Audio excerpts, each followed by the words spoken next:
Yes, people, welcome back to GNA TV and Chelsea Fan TV for a match review against Spurs and Chelsea. 4-1 up the Chelsea. Tottenham get battered everywhere they go. Tottenham get battered everywhere they go. Everywhere they go. Can always rely on Tottenham to give Chelsea 3 points. That is just a pure fact. Absolute pure fact. Chelsea win 4-1. Some fans not happy with the performance, but we're going to get into that because for me the most important thing in this was winning the game, and we won. We won. Ended up winning at the end. It was a big result. Guys, if you can smash the like, subscribe if you're new to the channel as well. I'd massively appreciate it. We have got the panel joining us today as well. We're going to go through player ratings. We're going to talk a little bit about stuff that we found on Twitter as well in regards to Chelsea. And yeah, it's going to be a good show. Smash the like, subscribe if you're new, and let's cue that intro.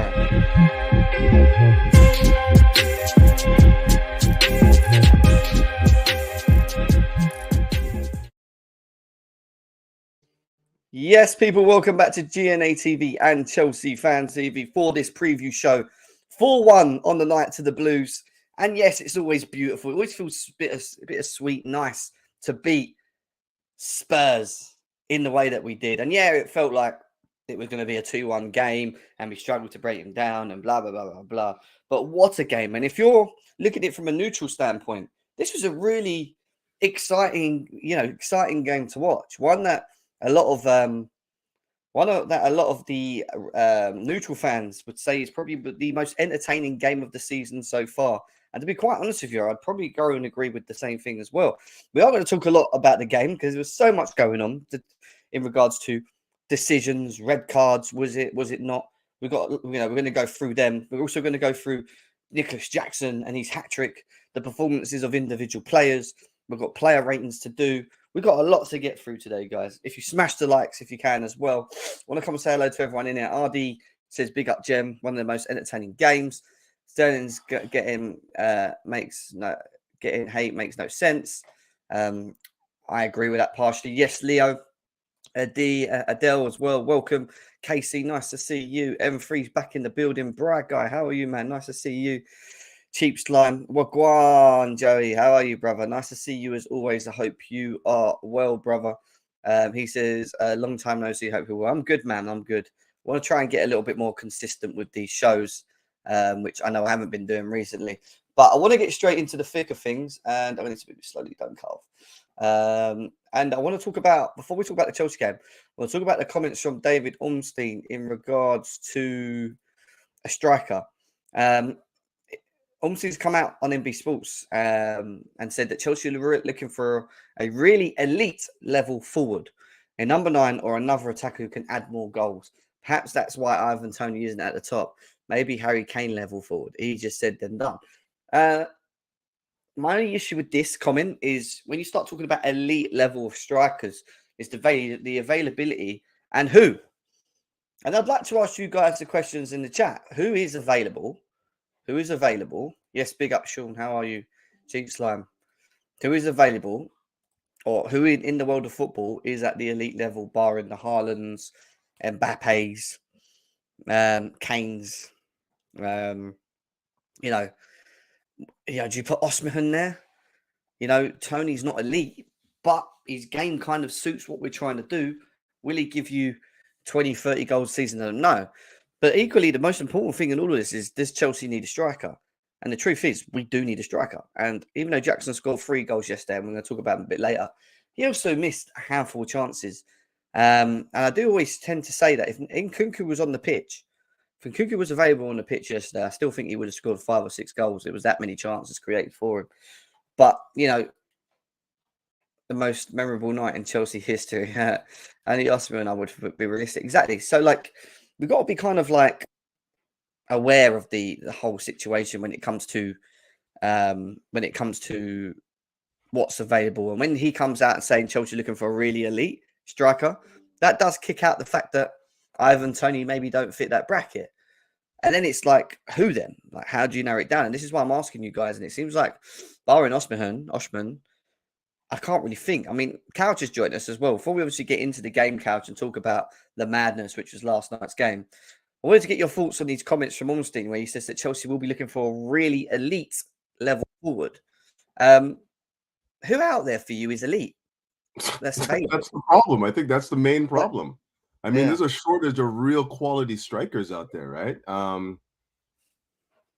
mean, I don't know any names that I can think of off the top of my head. Like Osimhen, he looks all right, but I wouldn't say that he's like top shelf elite. Like he's not scoring again in the biggest competitions in the world and like, you know, putting to bed some of the bigger teams. Like that's what you want in a big striker, a guy that can come into the biggest matches in the world and be the alpha male, the guy that's winning you the game, the match winner. And there's just not enough of those guys right now. Like when you talk about strikers, you know, you could probably say we have more in like the 11s and 7s, you know, an Mbappe type name that can give you that sort of, you know, that sort of like finishing quality. But like on right now in Europe in particular, I don't know of anyone that you can say is an elite, like top Harry Kane level striker. It's just me though. Anyways, what's up, Jem? What do you say? I'm all right, mate. I'm all right. I'm Been a happy minute, with man. I'm happy with the overall, obviously, performance. We're going to talk about that next. But yeah, we'll get into that in a second. But yeah, no, I agree. I mean, Hassan's there as well. Hassan, can you think of any elite strikers?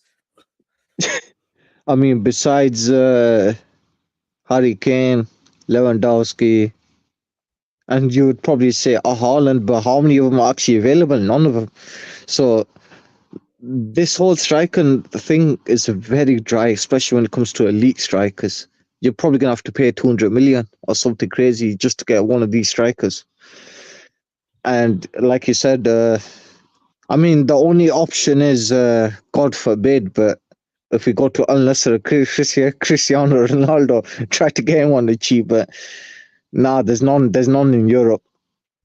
And I don't want Ronaldo here, no way. And nah, yeah, there's none that I can think of elite level. Yeah, no, I agree. It will be interesting to see who Chelsea look at because it's talked about the fact that we might be looking at in the January window, which again I think is even more unrealistic because you're not even going to sign you're not even going to sign an Osimhen in a January window. I don't think. You know, Ivan Toney can be realistic, but then they're talking about 100 million. Like, are we going to spend 100 million on Ivan Toney come Chelsea? I mean, nah. You know, these are the real big question marks. Who? And you know, the truth is, we need a striker. We all know this. Nicholas Jackson still, for me, and we're going to talk about him in a bit. You know, isn't.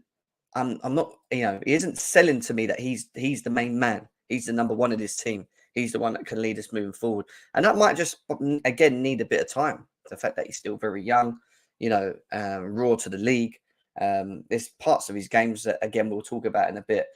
Which I'm not too happy on as well. But, you know, let's get into that game because that game was an absolute madness yesterday. It was great for the neutrals that were watching. I want to kind of fly through some bits real quickly. And then obviously we'll talk about Enzo was taken off. And a lot of people questioned, like, why was he taken off? Was it a tactical thing? Seems like he obviously picked up an injury because he came out on Instagram yesterday saying that he's on his road to recovery for the weekend.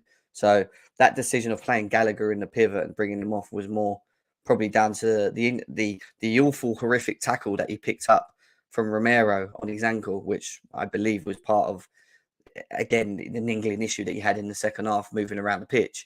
So, you know, I hope he's available. I think we will need him for a game like City. And he also posted this, and it's nice to see, man. It's nice to see us actually winning against in a derby, and you know the boys actually all pulling together and looking confident and you know being happy. And it wasn't an easy game yesterday. Let's be serious. And there's a lot of Chelsea fans that are very annoyed about the performance again.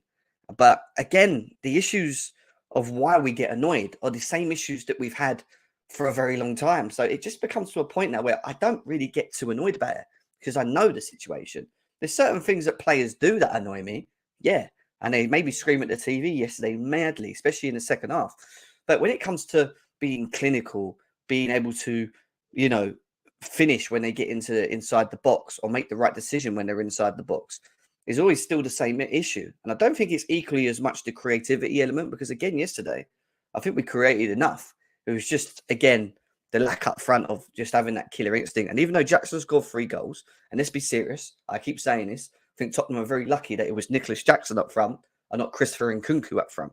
Because Christopher Nkunku up front, playing in the way that they did yesterday, forget it.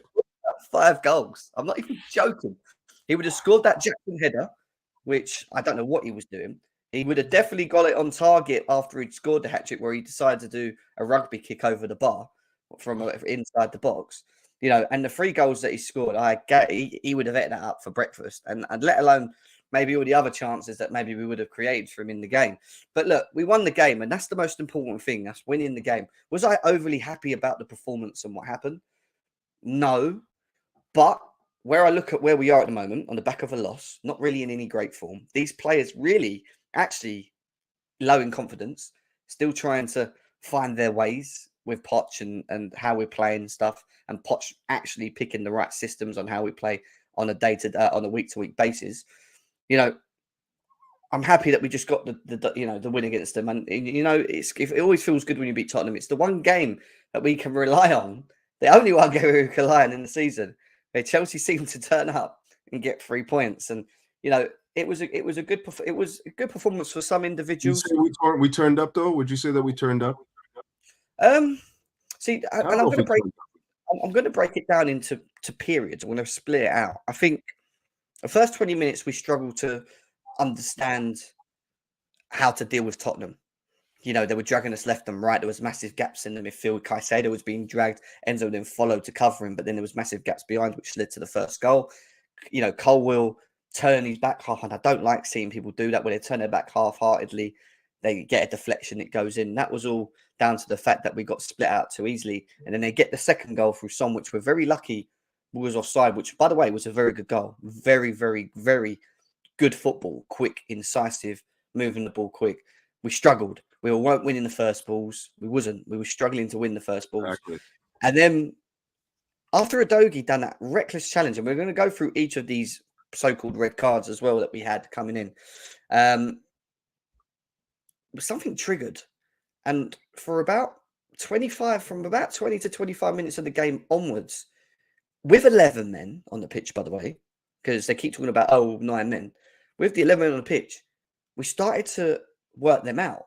And what we done better was that we pressed better and we all went together better. And once they tried to play out from the back quicker, they end up making reckless, stupid mistakes that then led into reckless tackles. They didn't know what they were doing. They were everywhere. They were a mess. They scored and they went into a mess because I believe that we actually did wake up. We woke up and we started playing to how we slightly played against a bit like Arsenal in the press, and how we won the ball back quickly together and up the pitch and played the balls quickly forward. And that led to obviously the situation. But, one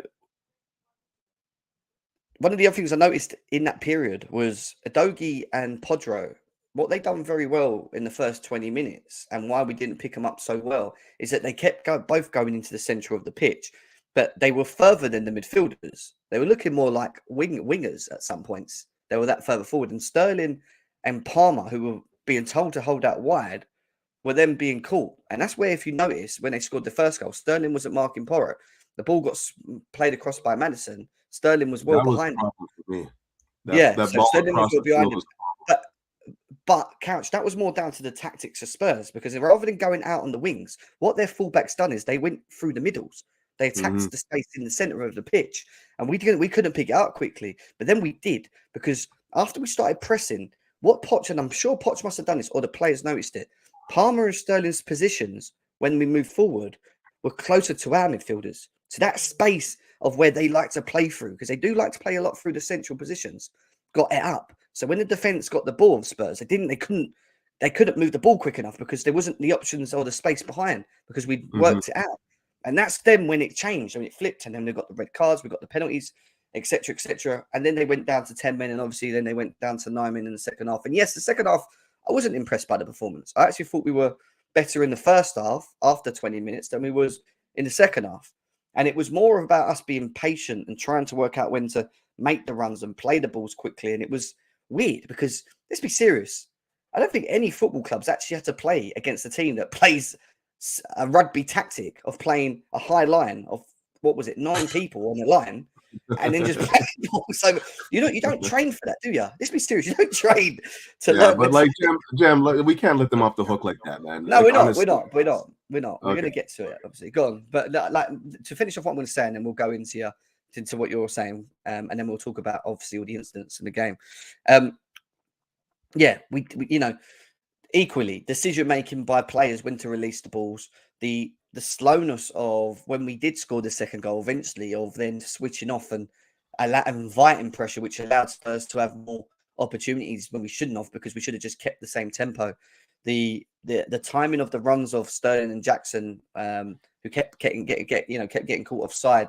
There was a number of things that were frustrating and annoying. And if any team, and I can ask, if you ask any Spurs fan or anyone, you have 9 men, and you play against any team with 9 men, I bet they would all say Chelsea, because we can't fucking score.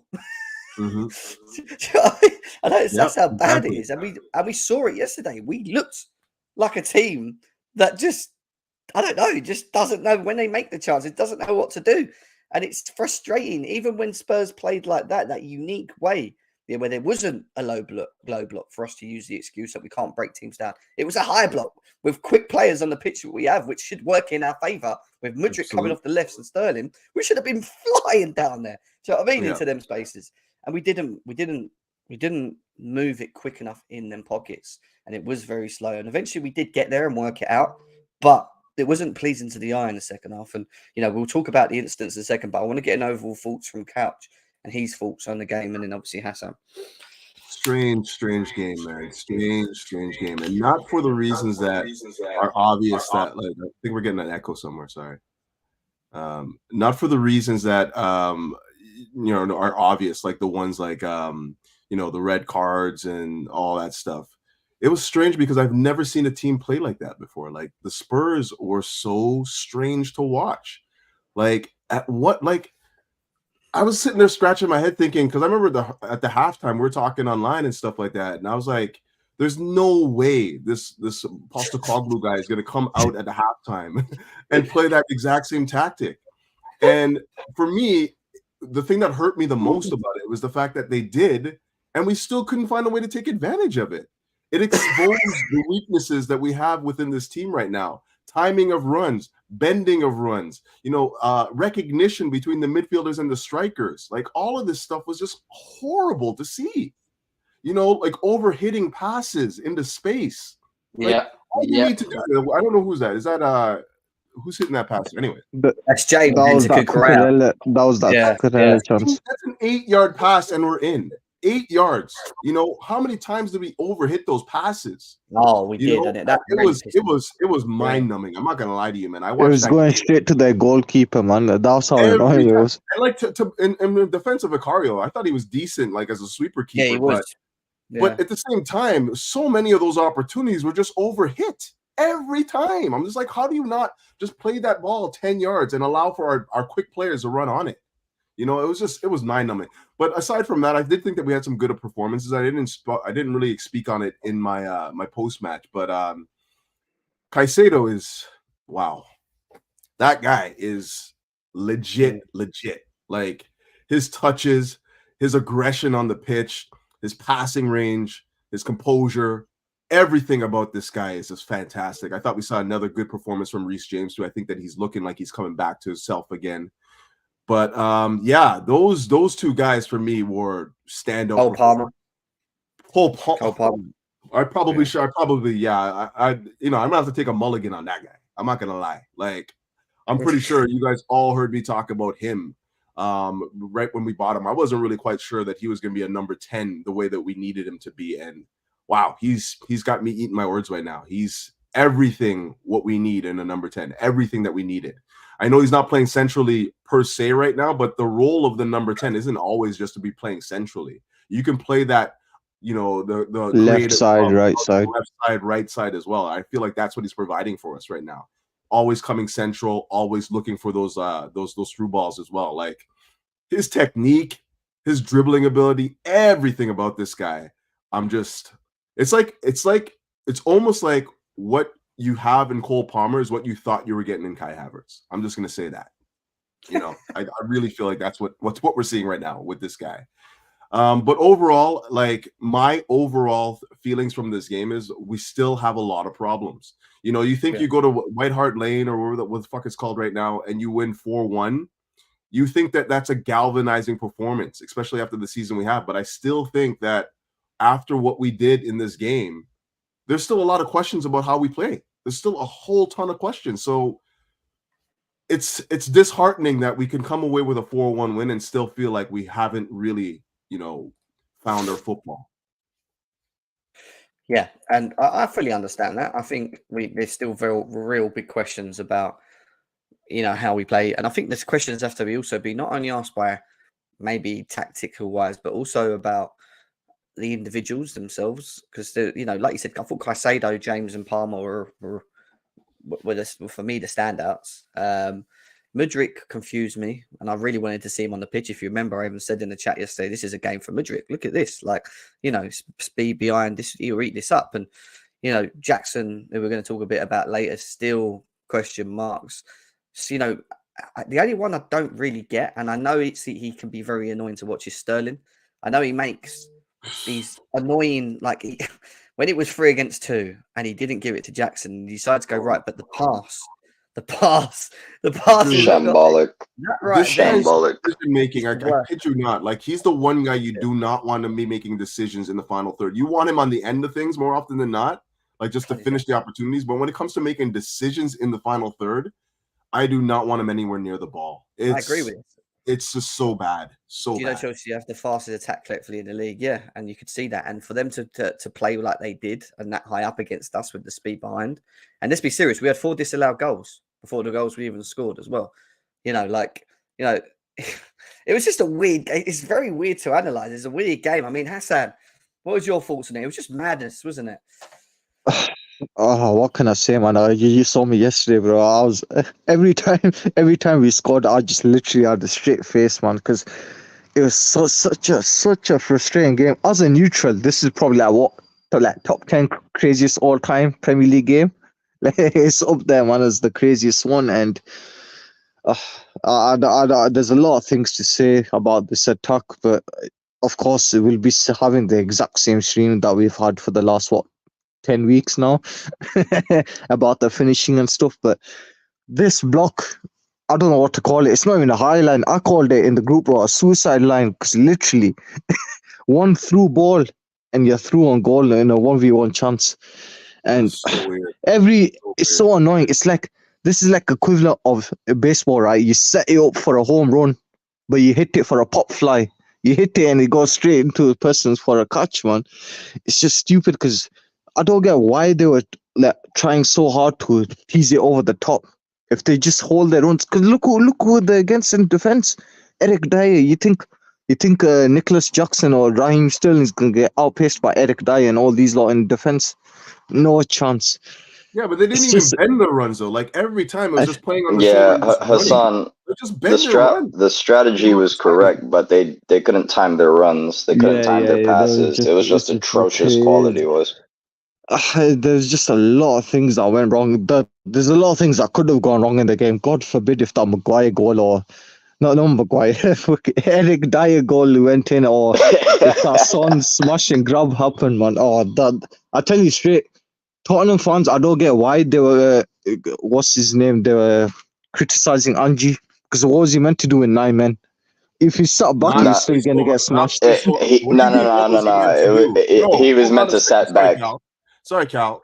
1 second. What was he meant to do? What does Chelsea struggle at the most? Breaking down low blocks. Set up a 9-man low block and let them try and beat you that way. Preserve a point. All I'm gonna say, Couch, right? Honestly, I watched that game and I was like, I could not get my head around it. I don't understand what he was thinking was going to happen. Even a team that's poor like Chelsea finishing in front of the net, you give them 8-9 chances to score, they're going to score at least 1 or 2 of them.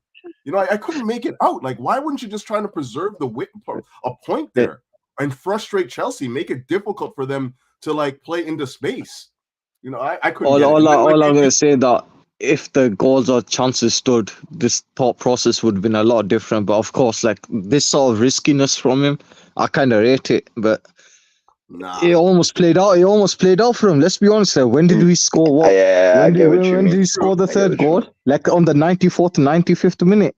Now the game was practically done once that third goal went in. But God that has forbid, nothing man. to do with their tactic as much as us being poor. Like we had a multitude of chances to just put them to bed, and we just couldn't take them. You know, literally what comes the game. Like that Son chance had me like my heart was in my throat at that time. I was like, wow, this is it right here. Eh? Son's gonna do it for him. But ultimately, it comes down to this. You know, they gave us way too many chances to finally put the game to bed, and you know, the 95th minute we were able to do it. But look at that setup right now. I mean, he even come out and said that he came out and said that they would always play like this, even if they went down to 8 even with 5 men. He would always play like this, and you gotta say it's very brave. And look, like you said, they had opportunities. What really worried me, and something again I might talk about a bit later in the show, was the Son chance at the end where the ball went into him, and like, I mean, Disassi, I don't know where Disassi got skinned, man. Yeah, but he just like I don't still feel confident. Again, you're probably some of you may disagree with me with this. I don't know if I'm 100% sure with Disassi and Silva as my centre backs. I'm just not fully. What would you rather? We miss I'm more comfortable with Colwill and Silva. I think I'm more comfortable. Colwill and Silva. I think I'm more I don't know about that pace-wise, but in the middle. Colwill's quick, man. But no, Colwill's quick. Yeah, then you're talking about Badiashile and like Badiashile and Silva, or Badiashile and Colwill, as some people say. I don't know. There's some good. We got a lot of options, but none of them seem convincing at the moment. That's the worst part. Sassi's a weird player. With the Sassy, I look at him and I'm like, sometimes I'm like, oh yeah, he's quite solid. He's good at moving the ball and whatever. Solid player, yeah. He always seems to have like a Zuma moment. Yeah, the bozo gene. Yeah, like a bozo. I wouldn't call it a bozo gene. I just don't like. Again, guys, coming to grips with this league, the pace of this league is difficult, right? I think that he's comfortable on the ball, but he doesn't know that he doesn't have the same time. I'm not gonna deny that. Like, there's been some moments I was like, "What is this guy doing out here, man? Like, what? Like," but he has some retaining qualities. He does. He's good on the ball.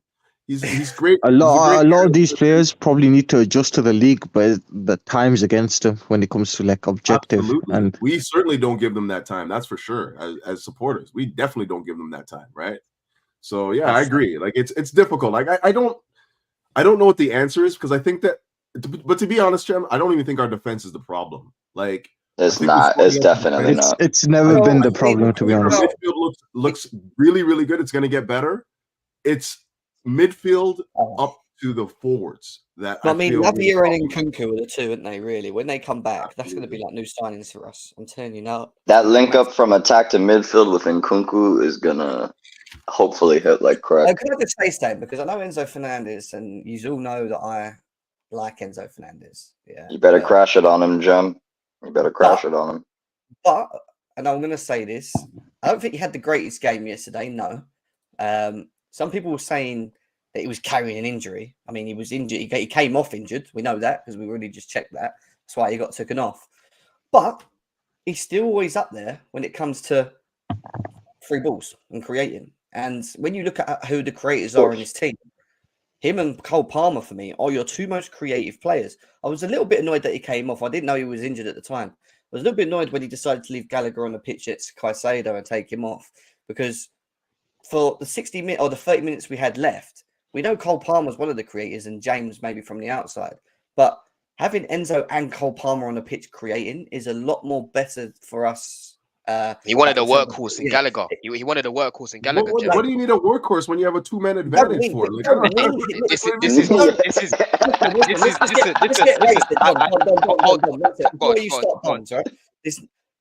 We did not need Conor Gallagher yesterday after 9 minutes. I agree with you lot. I agree with you lot.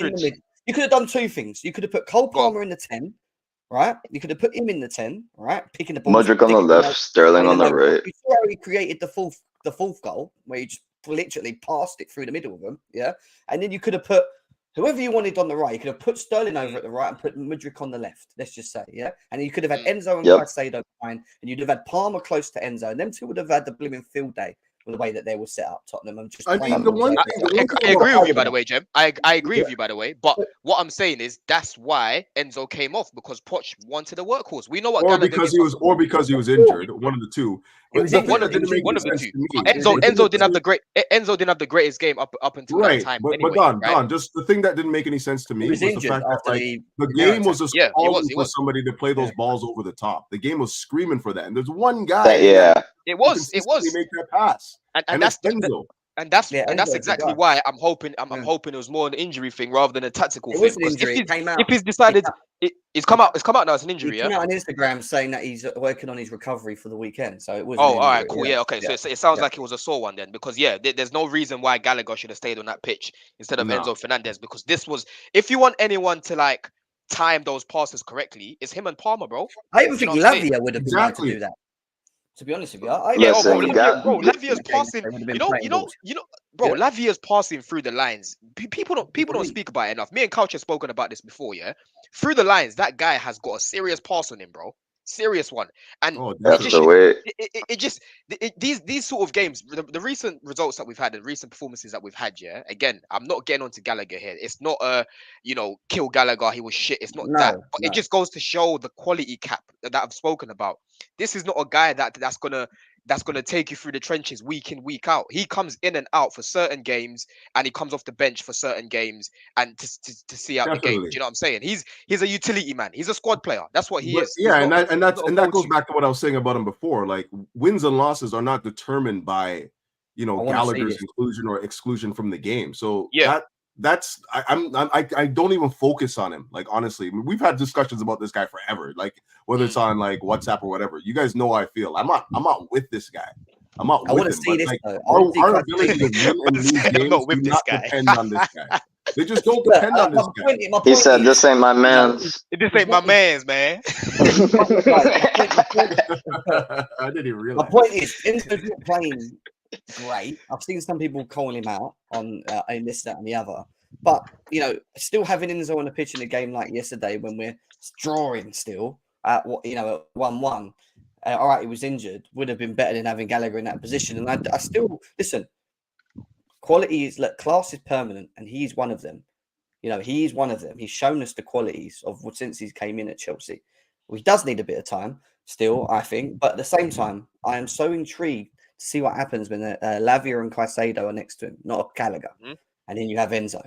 Because what Caicedo will then do off the ball, which is different to what he's doing now, is be more of a box-to-box person further up the pitch, a bit like what Gallagher does. But let's be serious. They talk about Gallagher being great off the ball work rate, and he is. But Caicedo is doing it for Brighton like my God. That's what I was going to say. Hey, can I go back and give Caicedo a shout-out again? Caicedo was a beast when he didn't have to worry about what was behind. He could just go forward and man of the match. Man of the match. And this guy was playing 8, he was playing 6, he was everywhere, bro. Everywhere. This is what I'm saying. So having Lavia sitting there, which would be great, and then having someone like Caicedo bombing and Caicedo and Enzo bombing, man. And you know what it is about Caicedo, yeah? Do you know what it is about Caicedo what he offers us, yeah? It's that press from the front, bro. That counter press. Do you know what I'm saying? And the difference with him, he's got that quality on the ball. Like, as much as Gallagher counter presses well, the ball is exceptional. He's press resistant when he's on point. That's what it is. For that penalty that we got, he's the one that won the ball back, bro. He intercepted it, passed it into I think it was Jackson. Jackson played it to Sterling or whatever it was, or Enzo, and then Enzo got fouled. It was Caicedo that got the ball. Do you know what I'm saying? Gallagher there, I don't know if he plays that first time. Mate, his goal with his left foot reminded me of Essien. That Caicedo goal, my lord. It reminded me of Michael Essien, mate. You know the way he hit the ball with his left foot and his weak foot? Oh, no, but that one was crazy. That was a rocket. Right in the bottom corner. No chance for the keeper. Callie, give me your thoughts on the overall game, because I want to go through some other bits that I've got. But go on, give me your quick thoughts on this game and how it went for you. Very simple. I'm not even going to waste time. 2 things are true. Very, very immense win. Absolutely disgraceful performance. It's like, I've never been so conflicted about a win in my life. I'm not even trying to be dramatic about this. How do you not rip those boys apart 8-1? we should have set a record. We should have walked out 6, 7, 8, 9, fuck it, 10. My thing here is that we are so wasteful and inept in the final third. Pick the player you want to go at. Doesn't matter. The finishing is absolutely disgraceful. It's the worst we've ever seen at Chelsea in my lifetime. 30 years old. Have at that what you want. What I would like to see from Poch is how you or can you affect our finishing, because this is what makes it hard to judge Poch as a manager for Chelsea. How can I crash it on Poch? Let's say we lost yesterday against 9 men. How do I crash it on Poch knowing my team missed like 16 chances in front of goal? Do you get what I'm saying? So I would like the team, the players, to get their together so that I can properly judge Poch and make my conclusions accordingly. Because it's like, part of me feels like we're making progress. Then you see a performance like yesterday and you're like, how is that progress? So I want to make some more conclusive judgments about Poch, but I need the team because he set us up right. Not with what's his name, Caldwell and left back. That needs to stop. That needs to stop like yesterday. Stop putting that man in left back. Kelly, what was we saying in the group yesterday, bro, about that?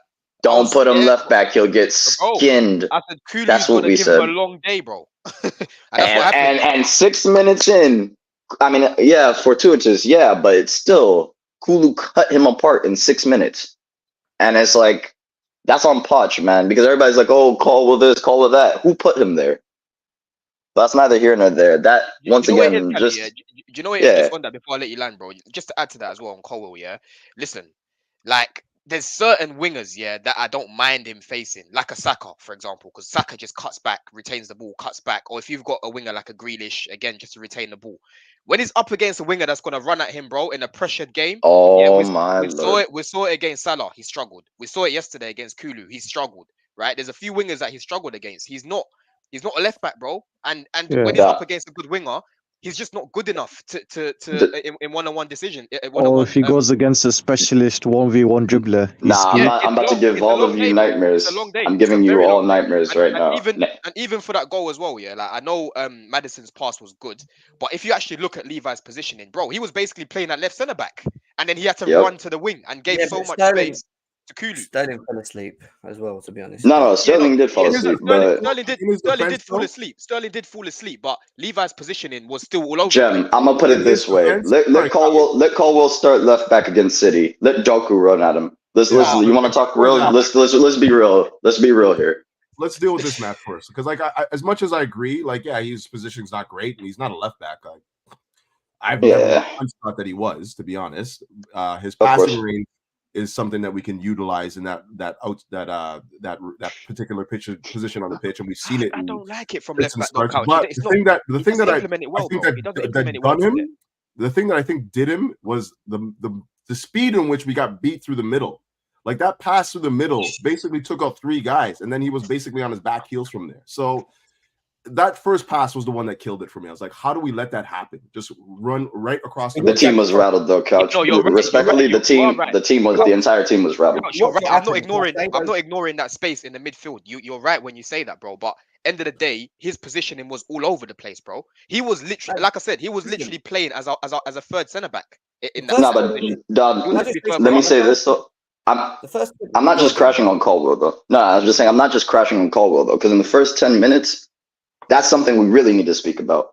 The mentality of the team has to be improved. Everyone. I don't care who. You name any player and you say their mentality doesn't have to be improved, I'm going to get mad. Bro, from time there's no way. Brennan Johnson was running that reshape, bro. Bro, 10 minutes in, listen, I get it. And I don't know if people have ever been to serious away games like that. I've been fortunate to be to the Lane one time. It is a very, very sick place to be. They are very, very evil in that bitch, and they don't give a fuck about what happens to you nor your team. So I understand how toxic that environment is. However, there is no excuse to be getting cut up like that. We have the better midfield. It was proven because we won the game in midfield. Yeah, look, no excuse for what happened in the 10 minutes. I just want to add to what you said there. The first 20 minutes, we tactically didn't get it right, and why we didn't tactically get it right was because we couldn't work out how they were playing. And you've got to bear in mind this system that Tottenham have been playing this whole season and have done very well in. It's very new to a lot of teams, because it's not something we're used to seeing, especially from a Spurs team. And I think the first 20 minutes it was about keeping up with the tempo because they come out firing, understanding our positions, who should run where. And if you noticed, all right, they scored the goal, and yeah, it was a deflection and whatever. That was coming, and then luckily Son's goal was offside second half. Luckily, Things changed because we grew into the game. Our press got better, and I said this to Couch earlier. Not only did our press get better because we started winning the balls up higher, we sussed out how they were getting through us quicker, and it was that both of their fullbacks weren't playing as wide fullbacks. They were playing as inverted fullbacks. They were running through the in the midfield, into the spaces. So Sterling and Cole Palmer, instead of going like that, went like that. But we were started sitting back. Yeah, we were closer to our midfielders at that point. So if one of our midfielders went and they tried to win it, and then they tried to pass it, the next one was so close to winning it, and that's why we kept winning the ball up the pitch so quickly. We worked them out. Even with 11 men on the pitch, we worked them out quickly. That's the point right there. They started getting reckless. I can't lie, those triangles that Spurs were playing were delicious, bro. Oh, they were beautiful. Let's not lie here. They were beautiful. Delicious, bro. Like I was looking at our team, yeah, and we were all spinning. You know, Tasmanian Devil, bro. Everyone's head was spinning, yeah. That was spinning. I'm telling you, no one knew what was going on. No one knew what was going on, yeah. And we had to calm it down. I literally tweeted, I was like, bro, we're getting bopped. Everyone needs to take a step. Because, bro, I'm seeing Brennan Johnson running at Reece James. Reece James is out here looking like Aurier, bro. I was Reece James was unsettled. He was like, "Wait, what's going on there?" Yeah, Reece James woke up. Reece James had a good game. That's what I'm saying. That the first 10-15 minutes, it was on top, and then after that challenge from Udogie, that's when the game just changed, right? Flipped. That's the next few parts we're going to get to, but I want to quickly go to Forward because he's the last person I need to talk to about the game. Forward, tell me, what was your thoughts? I mean, did you get to watch it fully? So obviously I didn't watch the game live. So I have the benefit of hindsight. Obviously, I'm watching some of it back, not all of it back yet. I did watch the last 20 minutes live, and it was just a bizarre feeling watching us playing against 9 men, looking confused at how to break them down, how to break down a high line on the halfway line. Crazy. And obviously, I came to the conclusion, even just watching the game, and obviously through what I've seen of the season, that not only is this a youth project, but really it's an inexperienced project. It's right. Well, we've gathered a team of players. I don't care if they're young. These are players that are playing at the elite level for Chelsea Football Club, competing against other elite teams, trying to win elite trophies. That's what we're doing here. And we're doing that with a bunch of players who have barely got 100 senior appearances. Exactly. And obviously we knew what that was coming into the season. Like, we knew it, but deep in it, when you're actually seeing what's unfolding on the pitch, is a madness, bro, because we're seeing it's like, frustrating, even like man. Gusto, right? We all here rate Malo Gusto, right? He's a good right back. He's competent. Terrible game yesterday for Reece James. It's not even about he had a terrible game, but it's just the decision making, that things that you can't necessarily account for as a manager or as a fan. These are just things that players do on the pitch, and we can't control that. He's giving away stupid free kicks, allowing us to then be pressured and concede chances against a 9-man team that the only way of scoring is from set pieces. We could see that was their biggest threat. And again, mistakes like that, mistakes like Gallagher not picking up a run out, when again, we're playing against 9 men. They're sending a centre back to the back post. Again, while we've got our 2 centre backs in the middle challenging for the same ball, they lose that ball, by the way, and then Eric Dyer's free at the back post. Like, and then I could go through. And the problem is, right, like, let's say we're watching Man City, or let's say we've been watching Chelsea from 10 years ago, right? Like, these stupid mistakes in a game, maybe we would see 1 or 2 that are just random, but things can happen in the game. But with us, I'm not even kidding here, but there's maybe 20, 30, maybe 40 plus mistakes in a game where, like, that's ridiculous. And what is the logic behind it? And again, and it comes down to a team of inexperienced players, of guys who are not fully matured at this level, aren't seasoned at this level. And I feel like, not that we got worse yesterday in terms of like how we've been playing. I feel like we just got exposed more. We got put in situations that expose how many flaws are in this team, and it's very frustrating to say and feel like, wow, that was a pathetic, embarrassing performance. despite obviously winning 4-1 away at a team that was unbeaten this season, a big rival So in a hostile atmosphere. So it's an insane feeling. It's obviously very frustrating. And again, with Poch, some of the team selection choices in terms of like obviously Kowal left back. I thought going into the game, you know what, he might be all right there, but I was proven wrong. It did not work. Just play conventional players in the back four. He That's lost what his we need head to as do well. from now on. He lost his head. For me, He did. he really annoyed me when he started losing his head, and like you're there are 10 men and you're shouting in their Bro, faces. that's what and guys do when they know they're arguing, having a like, dead game, bro. That's what like, guys do yeah. when they know they're having a dead game. They And lose it's a their few head. bad games that Cole had. Exactly. They put a little passion in it. That's what you And do I'm when you're glad not having a Poch good took him game off, by the way. technically. I'm glad Poch took him off for Cucurella. I am, because he needed to come Yeah. off at that point. You know. yeah, because he got lost his head. When you lose your head, Um, you're bound to get a red card. Exactly. Yeah, and it was a Go good on. decision from Poch, which we haven't seen him do as much throughout the Absolutely. season. So again, that's Great one end game because again, management there. there's Yeah. so many things obviously we can talk about from the game, but just in looking at like obviously what comes next, because obviously we know what's coming on the weekend.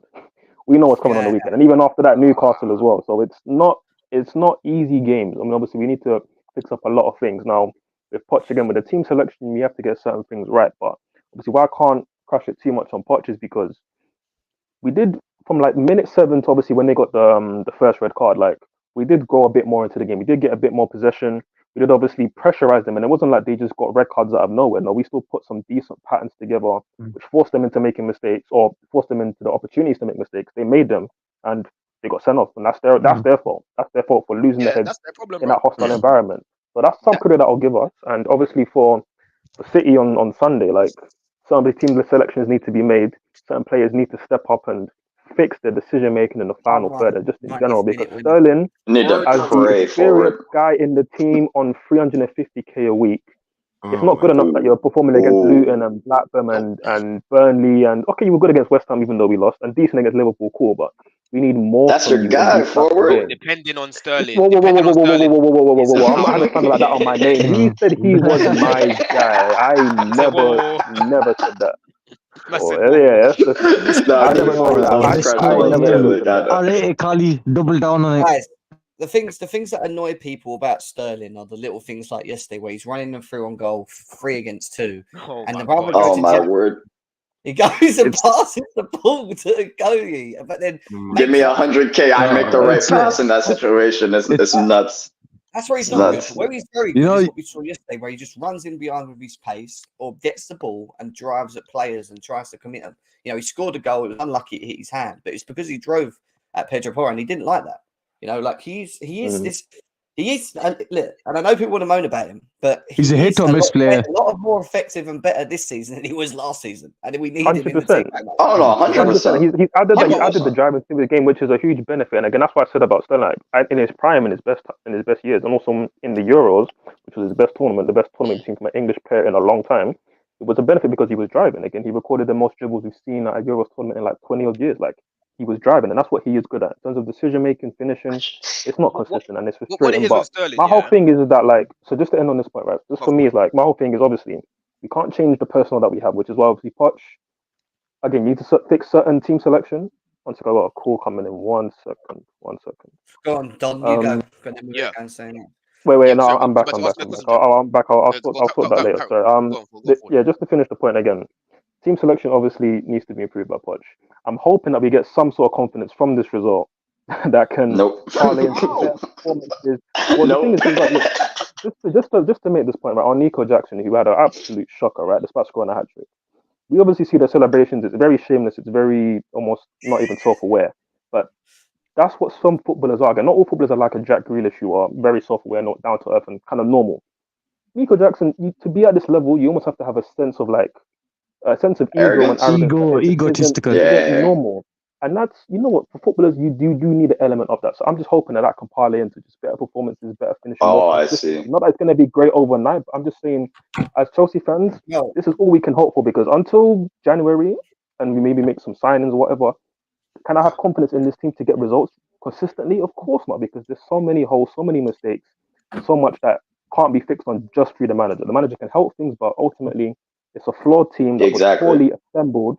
And we just got to pray that we get to January and the points tally is not horrible. It's not Apparently, bad. we're looking, by Ornstein's word, apparently we're looking for an elite striker. You try and name me who that is because there ain't many left. So I don't know who the And elite it's striker is. Osterman, ain't it? If it's I wanna elite, be it's real- Osimhen or nobody. I want to be a little bit It's shameless and go Osimhen, for- Kane, or someone else, bro. We're not getting Cam. We're not getting Cam. Yeah, but that's what I said earlier. Like all the elite strikers are already taken. Guys, I want to be a little bit shameless The and thing go with on Jackson, to though. Sorry, go ahead, Jim. quickly go on to Nicholas Jackson. I'm going to be a little bit shameless, right? Shameless. He scored more goals than Darwin Núñez, Alvarez, Saka, and Højlund at the moment. 5 goals. He's on 5 goals compared to their 4 at the moment. And Don, I mean, I'm going to ask you because you haven't put it. If it was Christopher Nkunku up front yesterday, how many goals would you have scored? I mean, look at the chances that Jackson had yesterday as well. You're looking at minimum 6, bro. You're looking at least five goals minimum, bro. Like some of those chances were just ridiculous. Do you know what I'm saying? Like even at the end, after he got his hat trick, the guy just booted it over, right? He should have scored that 4th one. Like it's rugby. Yeah, he should have scored his 4th goal. You know. But yeah, man. Overall, his performance again wasn't great. But this is someone that I'm looking at, and in the summer, I even said we still need to go out and buy a striker. We can't be dependent on a guy that literally none of us knew about. Was on the verge of joining Bournemouth. If it wasn't for a failed medical, he would have been at Bournemouth right now. Do you know what I'm saying? So for me, I'm just hoping that this has given him a little bit of confidence now, a little bit of composure in front of goal. This is all I can do is just hope because, again, he's very inconsistent and there's a lot of coaching that needs to be done to him, man. I think people that are trying to rub him out saying, oh, Jackson's shit and all of these things. Listen, for me, I don't buy into all of that hype. Same way people were trying to rub out Mudryk last year. I didn't buy into it because I've seen a few things from Jackson that I like. And that things that can be refined. He's only what 22. Yeah, but I'm going to the throw it at technique you. on that final goal was incredible. Like just the touch to go around the keeper. Like he's got skill. He's got skill, bro. He's got skill. He's also got the lack of, and he saw it again yesterday, and it really annoyed me. 2 things. His movement is shit still. I don't like his movement. And he's got a habit of when we're attacking. Yeah, he either does 2 things. He either comes too deep or he can't then arrive in the box quick enough, right? To meet because he's not a striker. Or he runs towards the winger who's actually trying to create space to make a cross rather than worry about where he can find the space in the box to be effective like an Nkunku would. He's got this habit of not understanding what's going on and around him. Does that make sense? Yeah, he plays what it is with him. His situational awareness is low. Yeah, he tries to play about 65 roles, different roles when he doesn't need to. Do you know what I'm saying? You've got other people on the pitch that are going to do that for you, right? He needs to worry about making sure his heat map in and around the box is what we're looking at after the game. Do you know what I mean? His movement in and around the box is poor, bro. Yesterday, up against a high line, how many times did I catch this guy offside? There's so many times where we could have played the pass and he's just running. Like, open your eyes and time your run properly. Do you know what I mean? Like not even like just guessing at when he needs to go too. Like it was just like that's the thing that was most frustrating for me. Like the fact that our midfielders still did not have some sort of like connection with our attackers to be like, okay, when I look at you, you go. You know, you bend your run and you make that running behind. Like he just kept on like playing off the shoulder and just running in behind, like looking for an opportunity. Yeah, and what happened was when we actually calmed it down. That's when the second goal came. When we actually calmed it down, because I think the midfielders were rushing it a bit as well. To be fair, to Jackson, they were rushing it a little bit. Like, but Don, that's all mentality, man. I think that's what I'm saying. Because they're young, they were just like, oh my god, like, oh, we can score. But you need to compose yourself, man. That's when you need a little bit of experience there. Do you know what I'm saying? Professionalism. It's the other part is help as well. You know? Yeah, I think for Jackson, it's good for him. Obviously, he's got 5 goals. Yeah, more goals than Núñez, Alvarez, Saka, Højlund. That will give him some confidence, man, knowing that he's got 5 goals. You know what I mean? I pray. Don, there's a lot of work to do with him. Listen, bro, was the most uninspiring like hat trick I've ever seen. Like I still the worst hat trick, man. Just say how he is, man. It's the worst hat trick. Do any of you guys think that like that hat trick that he scored today filled him with any sort of confidence? Because there was one by Danny Ings that was also questionable in a big game. Of course, they gave it confidence. 100%. It gave him confidence, but I would say the ego and shamelessness is probably going to be a lot higher than the confidence. Strikers that score goals gain confidence from scoring. It doesn't matter how they score goals. If they're scoring goals, this is true. This is true. It's a striker's instinct. The hat trick in a derby in a big game. Don, real quick, who was your man of the match? My man of the match. Curious. I would probably say Caicedo, Yep. or Silva. Has to be one of them two. Silva was class Good yesterday, picks. man. Or Palmer for me, really. Palmer was good. Palmer was in my top three. But I'd probably say Caicedo for me, but Palmer was number 2 for me. Palmer was good, man. Very good. He was. Yeah. Going on to some of these challenges yesterday, because it was a mental game and it was an absolute mess. I mean, I want to start with this one first. And there's a lot of it was a yellow, not a red. Some people say it was a straight red. I mean, look, he's got 2 feet off the floor. That's Studs in insane. the air. You know, I don't know why we waste time on this. Spurs fans saying, That's insane. he didn't get him. He didn't get him. These times Sterling had to jump over his fucking foot. Right? But if he would have hit Sterling, that's a straight red. Right? You know what the thing is, right? I think as much as I hate to say it, unless he actually properly connected and Sterling was on the floor, with his shins almost broken, then he would have been given a red. That doesn't matter. But you know how the refs are in England, man. They're not going to give it. We have to literally wait for the leg break for it to be given as a red card. No, it doesn't Probably, work. most likely. Don, it does work like that with the What you're refs. missing is that not only logically is that a red card, because again, that's just a foul action to do on a football pitch. You're endangering somebody, but the rules actually say, if you actually read the rule book, it says that if you're doing something with the intention like that, which can cause a serious foul play, serious foul conduct. Also, it's 100% red card. I'm not arguing with that, but Forward, he didn't say him. He said the refs. That doesn't cover. Yeah, obviously, then for them. So obviously, what we're saying is that the refs made a mistake. Obviously, I'm just going to absolutely, 100%. It is actually a red card, and that it should have obviously been sent off. The point you're making, Hassan, is irrelevant. That point that you're making is irrelevant. It doesn't matter if he didn't touch him or the contact wasn't as deep. No, I hear you, but he's saying the refs won't give it unless they see contact, which is factual. Usually, the refs don't like to give red cards unless they see contact. The VAR perspective, what we all think is a red is 100% true. If that was their player and our player hit him like that, I'd be like, that's stupid. I would have been like, yeah, send our player off. That's a red card, bro. Either whoever's player that is, if you're off the ground, both of his legs are off the ground. That's super dangerous. There's no reason for that to not be a red card. Facts. I was trying to finish what I was saying, but it didn't get a chance to do it. You know what's gonna happen, Jim. Go ahead. No, all I was saying, trying to get at was with this tackle, was that Malo Gusto got a red card for something very similar. All right, the difference was the player rolled on the floor, but incidentally, when you look at the tackle itself, he got a straight red for that tackle? Straight red. And this, for me, and it goes to what Forward said. It's the intentions of how you're tackling, and the intentions right there with 2 feet off the floor, studs in the air, literally like he's taking a poo. This is what he's sitting like. Yeah, is dangerous. Like there's no two ways about it. And so if Sterling didn't pull out of that tackle and didn't think quickly enough, and he'd gone through him, leg breaker. Like, I don't get the rule, but then it goes back to VAR. It goes back to the rule book. How badly inconsistent it is at the moment, because it is madly inconsistent. And it's a shame. But they did. Look, Romero and we're going to go to Romero and Udogie. They both got. They both got away with the first ones, which should have, I think. And we're going to go to Romero's one now, because that's the next one. Sorry, Jeff, just quickly on that too. They didn't even refer the ref to go look at that, right? There was no VAR review. There was nothing for the first two times. There was a VAR check, but they just passed it on. I don't think that they gave the recommendation for the ref to go look at that, though. No, he didn't. Yeah, that's what I mean. No. That's what I mean. Like the ref go to the screen with VAR. No, they made the decision. You guys can jump in. They didn't refer the referee to go look at the incident, which means that they looked at that and said, yeah, it's fine. Don't worry about it. So that to me is more indictable than the actual ref not sending him off. The fact that they looked at that and did not recommend him to go look at it. So my thing with this one is that he's actually swung his leg into his leg. It's not like he's gone into a tackle and then incidentally hit his leg. He's laid on the floor. No, he kicked out. He kicked out. And kicked out. So why would you not look at that in the rule book? And I would love to know what the rule book is for this one.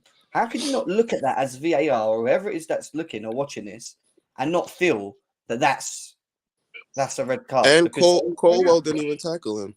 It was Thiago who tackled him. So he's kicking out at somebody else who had nothing to do with the play. Jim, this is why. This is exactly why. I don't come on here screaming, shouting, raving about these decisions, because it doesn't change anything, bro. The only way that this is going to change, yeah, is if they get rid of all the referees they've got right now and bring in new ones. That is the only hope that Bring we've in got, AI, man. right?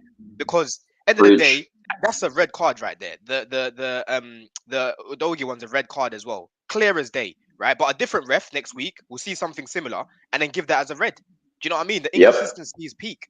Anthony Taylor gets demoted to the Championship. First game back, he's reffing Chelsea, by the way. Crazy. Yeah. Crazy. Up against a big team. It's a big team we're facing. We're facing Man I- City, I- bro. How? And I know this is not Chelsea related, but PG Mall assigned Stuart Atler for Liverpool. That's their Anthony Taylor as well, man. These PG Mall lot, they gotta get full reformed, man, or something, man. Because these lot are screwing everyone over. Exactly. The worst thing That's why I don't too. focus on it too much, bro. That's exactly why, because everyone gets screwed over. Yeah, yesterday we won the game, but I still wasn't happy with those decisions. But there's no point, ranting and raving about it, because it's not going to change nothing, bro. It's really not. It's really not. Liverpool had all these appearances on Good Morning Britain and whatnot. Has it changed anything? It hasn't.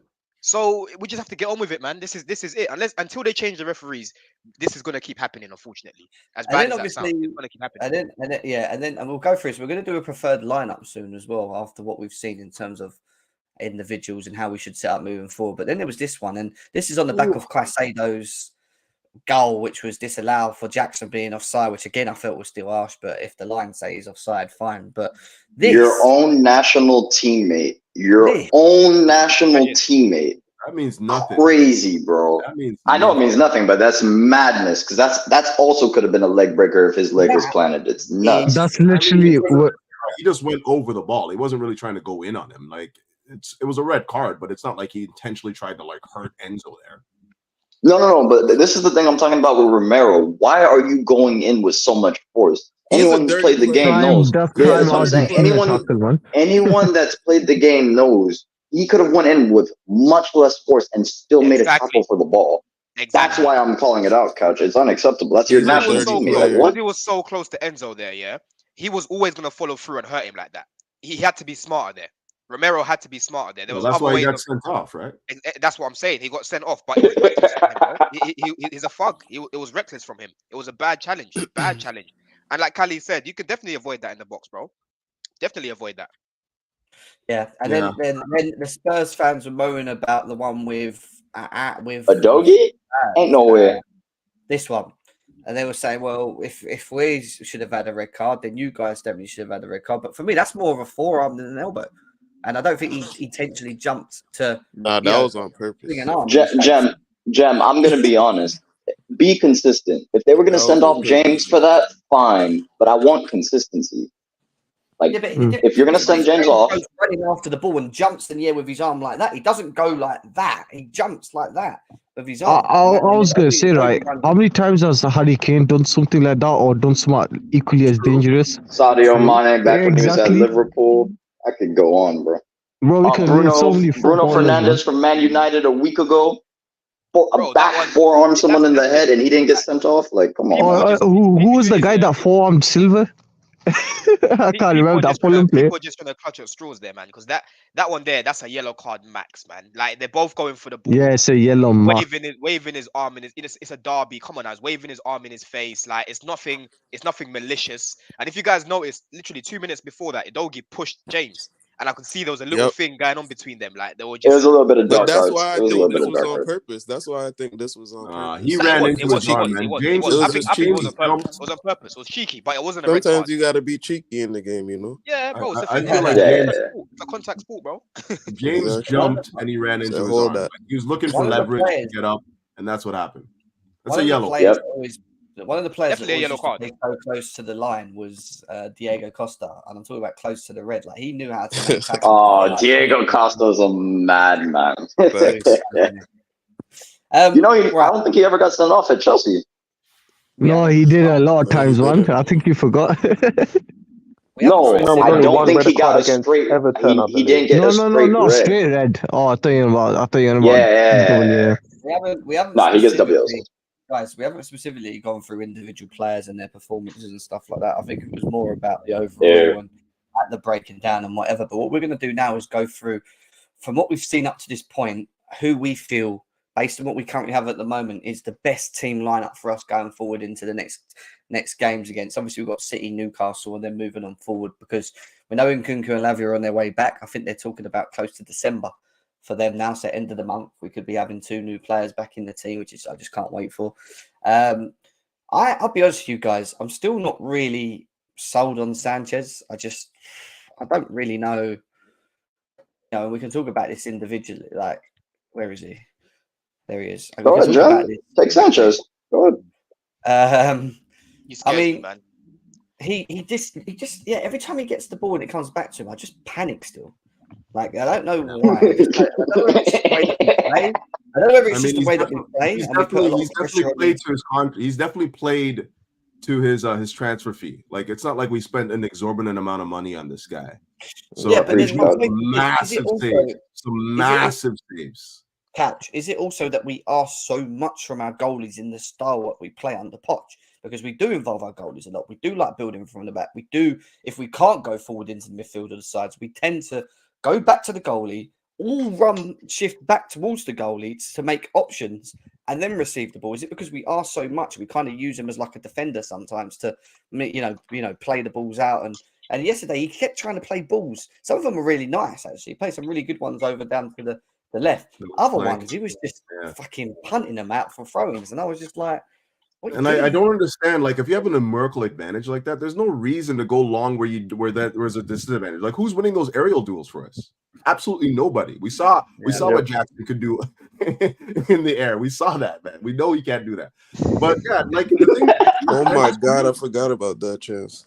Yeah, the thing with is this guy. He's just too relaxed in possession, and I'm just like, yo, dude, you're not that nice on the ball. You're not that nice on the ball like that. His confidence don't match his skill set. Like with the ball, that's the thing. Yeah, exactly. And the thing is, like with him, he's very. There's times where he can take a touch. He decides to play it first time and it goes out, or it gets intercepted by the opposition. Or there's times where he can clear it straight away and he takes a lot of time on the ball. Do you know what I'm saying? It's very inconsistent, man. Yeah. It's not nice to watch. That's what I'm saying. He scares me, bro. In possession, it nervous, actually bro. scares me. Like he doesn't get down. Even his shot stopping is inconsistent. You know certain players he's been a good shot stopper for his value. No. Overall, he's been a good shot stopper, but then he'll let in a mad one. You'll be like, how did you let that go in? I'm not saying it like he's been terrible. Like, how did he keep that out? So, like, I'm not. The shot stopping hasn't been bad. I'll be real. What about the right back, though? Because I think Malo Gusto for me has been one of our best signings, barring Cole Palmer. I think if we go on performance and merit, he surely has to be Gusto. But like, Reece James after yesterday, it's like he's finding his form again. Hassan. Hassan's saying that overall. He's saying that overall, not last game. I know he's saying it overall. Because if it's based on last game, it's Reece James. If we're basing it off ability, Reece James starts, but performances wise, it has to be Gusto going forward. I think James has to work his way back in. That's not crazy to say. Nah, it's not crazy to say, but I think Reece James has shown that he's just. I think with the politics and him being club captain, I think he's gonna start by default. But look at that. Is there an argument that Malo Gusto gets in this team? Because you've watched his performances either against Arsenal and others. All right, with the last goal, he got caught back post, but his overall performances have been very good. No, but Jem, let me just speak about this is the thing though. Gusto's still gonna play, like, because clearly now we can see that we're managing Reece James's minutes. He came off yesterday, as we should. 70 minutes, which is what I've been begging for year after year. Like we don't have someone that can come off the bench for Reece James. Used to be Dave. It's ended up done. He's cut off, isn't he? But all right, so Gusto plugged his Wi-Fi, man. Gusto plugged it. If James is fit, James starts, right? That is it. Is that not even a question? He's your captain. It's not a question. He starts if he's fit. Let me make it a harder question for you guys. Who is your centre back pair? Make Caldwell one, and you guys debate the other one. I don't know. No, I would have said Nick Silva. Wait. Actually, I take that back. Who is it, guys? Let me ask you this: who plays on the right of the centre backs? Right. Let's start with the right. Is Batashia healthy? It's tough, man. That is tough. I think it's very It's easy for tough. me, to be honest. It's I so think Hey, it's very easy. is Battershield healthy? That's my question. He's almost there. He's almost there. He's We not could Yeah, just he count should on be that. Okay, almost there. Almost there ain't good enough yet. So then put Thiago Silva there. I mean, I think Listen, right I now think it I has think to a be lot of people. Thiago, to be honest. Yeah, I think a lot of people obviously went into the season expecting Thiago to have less minutes and everything, and for the legs to show, oh, we can't hack it in big games and open spaces and whatnot. But how many times have we really seen him exposed in open spaces? There's not been that None. much, given obviously how much we play in open space and play a high line and everything. So for me, I'd still start him, especially with a team that's this inexperienced and lacking leaders and lacking people that can be consistent. Again, for all the bad performances we've had this season, how many times has Silva really shut the bed? Aston Villa at home, sure. I mean, Some other games as well where he's not been great, but at the same time, how much do I he really hasn't trust been these great other though. defenders? Because for me, but I don't then think the compared to defense has been the Sarsi, he's problem, made a to be lot of honest. big mistakes for me. I think the Sarsi's made a Right. lot of mistakes. We're not great in 1v1 like Yes. defending in terms of like when people run at Yes. him, especially his open I spaces hear as well. that. So for me, like when I look at this team in general, because obviously for me, Reece James, Gusto, as much as Gusto has been good, for me it is a no-brainer as long as Reece James is healthy that you play your captain. Because again, what we lack in general is just guys who can consistently make the right decisions on the pitch and keep Mentality. relatively good composure. And obviously, Thiago Silva does not lack that at all. So for me, I would still play Silva as long as he's performing. If he shows any signs of just performing badly, then of course it's naturally better to have someone like Badiashile. You actually can play on the right centre, but he's played there for Monaco as well. People who are more comfortable in open spaces, more physically imposing, of course they are naturally better. But in terms of what this team needs, it needs people who are experienced. It needs composure, people who can tell guys, yo, just to chill down, settle down for a second. We need to actually control the game for just 2 minutes. Just keep the ball. And somebody like Silva can actually do that, which a lot of these other centre backs cannot do. So for me, I would play Thiago Silva right centre back for sure. Is that an overall decision then with Silva being the right centre back with everyone? Because for me, I think he has to. I pick Silva all day. I'm not even With current injuries, yes. Silva, he's been It's- solid, man. I can't lie. Past few games, he's been switched it on again. Yeah, and it's for me, like it's Silva for me as well, just because we need a lot more experience on the pitch. Like we have a really, really young team. Really, really young team. So Silva, just because we need his cool, like just like Ford said, like we need somebody that's experienced and understands, the tempo of the games, the temperature of the games, and whatnot. The things that bug me about Silva is not really him defending. It's what he does in possession. He just takes too long on the ball sometimes and just slows down the overall movement of this team. But overall, like I think he's more of an asset to what we do defensively than deficiency. I don't think that quality overrides the like when you have the positives and negatives of players. Like I don't think he's an overall he's I don't think that passing thing is a massive reason as to why Silva should play. No, because he's not always in possession of the football. Yeah, he's a net positive still. Yeah, I do think where Silva lacks though is sometimes he can get beat 1-on-1 like with pace, He's and I 40, think fam. I mean, well, this is what I'm saying. We talking about it. We gotta I don't know talk about about that. it. We gotta talk about it. I know. I'm like, can we give him a little bit of leeway? Like, damn. I think Yeah, he but I think this is why AJ makes a valid I point. feel like AJ I makes a feel like valid point. positioning matters more than the actual This is why pace. I say- AJ, give us a few Let me examples of finish. someone who's cooked him like that. Let me finish. Yeah, This I is don't think people no. cook him This that is why I say his partner is very important. His partner is Ooh. very much. important. Reading of the game is why he doesn't get caught out too much because Yeah. he kind of puts him in a position not to. Wait, so who do you see as his partner then? I think his partner cannot be Disasi because Silva and Disasi have similar in terms of movement lateral sideways. They struggle Play with style. that. Yeah. They struggle with that. So, for instance, there was a moment where Son was through late in the game yesterday, and he just Yes. did one move, and he beat both of them with the same move just because of the pace. So I do think his partner needs to be somebody who's a little bit quicker Who's with the the feet. Who's the I'm partner, going with buddy? Body or Shield, but you already know. Badiashile. He's You not already healthy know yet. that. You said he's not ready yet. I mean, Colwell, yeah. right? I think Has he he's got a big ready, to Colwell? be honest. I think he's ready to start. It's just obviously you haven't seen him play a lot of like Yeah. Wait. that first few Let minutes me to start just. games and finish games. So it's obviously a question mark. I think for me, like I wouldn't mind Colwell being there, but obviously his form's dropped in recent weeks. So it's like that's why it's like for me it's 50-50 between Colwell and Badiashile. I don't really mind who I see starting on Sunday. As long as obviously Badiashile is 100% and we know he can start, then I go with him. But Colwell at left centre back for me, I'm also okay with that as well because we've seen a left back experiment. Same. There's been some good, but there's been a lot of meaty and some bad as well. So for me, if Colwell's Too going to be many starting, bad. I'd rather Too many him be bad. centre back.